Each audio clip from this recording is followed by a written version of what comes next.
I have an odd relationship with Halo Reach, and I won't lie, reviewing it for PC feels kind of redundant since I already have a review of this game on this channel. But since so many folks in the Halo community seemed excited to finally play one of the biggest Halo titles on PC, I decided to give it a try.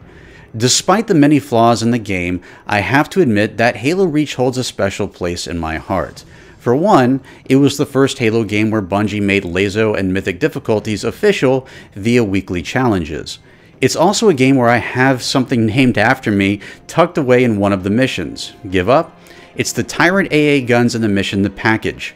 So I find that I can't be too hard on this game, as it truly was Bungie's love letter to the Halo community. There may be a few reasons that you aren't familiar with the story, but the main one that would most likely apply would be that you're a PC player that has never owned an Xbox before. So if you fall into this category, Halo Reach will be a new experience for you.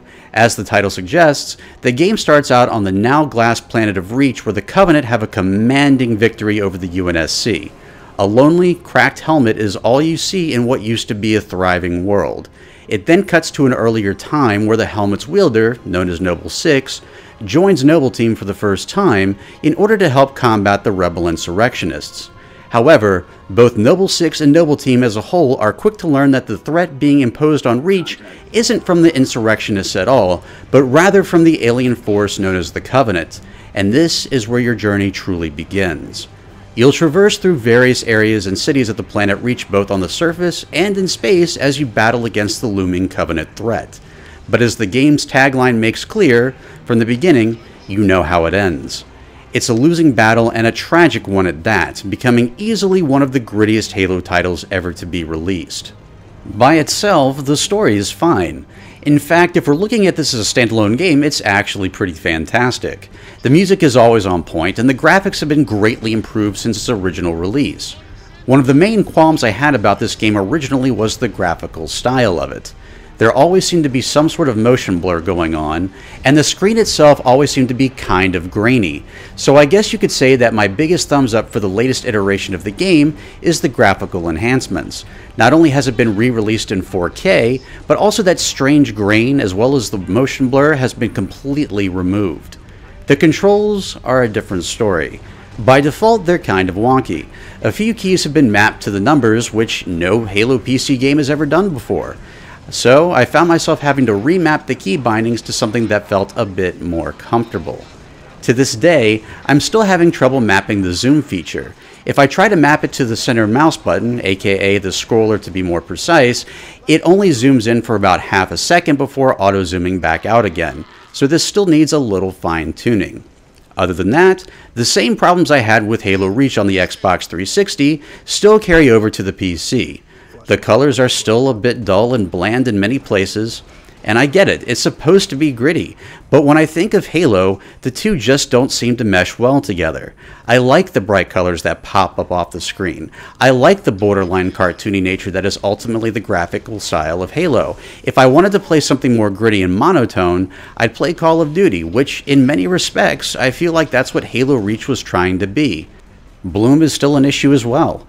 I feel like a lot of players who wanted a Reach port, or who have their nostalgia glasses on for the game, completely forgot about this one particular element. I've been keeping an eye on my Twitter feed since the PC version of Reach was released, and it definitely seems like the honeymoon period of the game is finally starting to wear off, as the old flaws the game originally had are starting to creep back into memory. I'm also still not a fan of armor abilities, especially Armor Lock, and for those of you who blame 343 on these enhanced mobility issues, Reach is where this all started, not Halo 4 and not Halo 5 Guardians. I'd also like to see a larger variety of objects and scenery when it comes to Forge mode.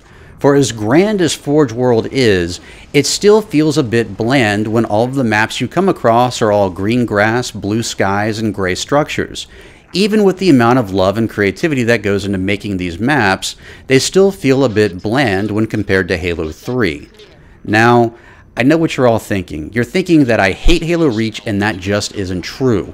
As I've stated in my original review, I actually do like and appreciate Halo Reach for what it is. I love the fact that it's essentially a love letter from Bungie.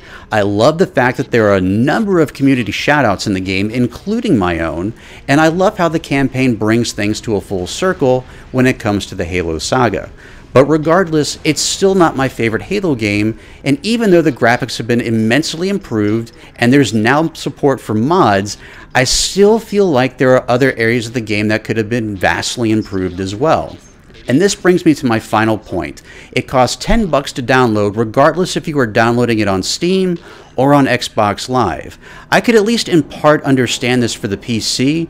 I don't expect to get a free copy of a PC game, but especially after Halo 3 ODST was made free to download, well, not for everyone, but at least for many of us, for the Master Chief Collection, I'm surprised that the game didn't apply to Halo Reach as well. Yes, I get it. A lot of development time went into converting Halo Reach to 4K, along with the rest of its features that were brought to the Master Chief Collection, but I still don't like paying for a game I already own.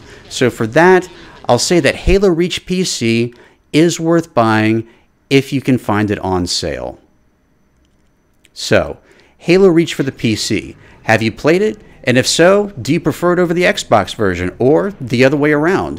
What's your favorite Halo game on the Master Chief Collection? I'd love to hear your thoughts and opinions in the comments section below, and I want to take a moment to thank each and every one of you for taking the time out of your busy day to sit down and watch this video. I do hope that you enjoyed it, and if you did, I hope you'll consider subscribing for more great content right here on the channel. Thank you all so much for watching. I hope you all have a very happy 2020 New Year.